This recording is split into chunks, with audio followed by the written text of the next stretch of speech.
নামে নদী নামে সাগর নামে সৰু বৰৰ পদুম কলি শ্ৰীমন্ত শংকৰ নামে নদী নামে সাগৰ নামে সৰু বৰৰ পদুম কলি শ্ৰীমন্ত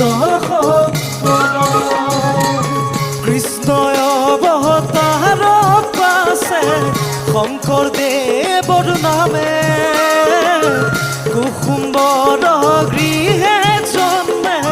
বজ্ৰ দুৱাৰ থানে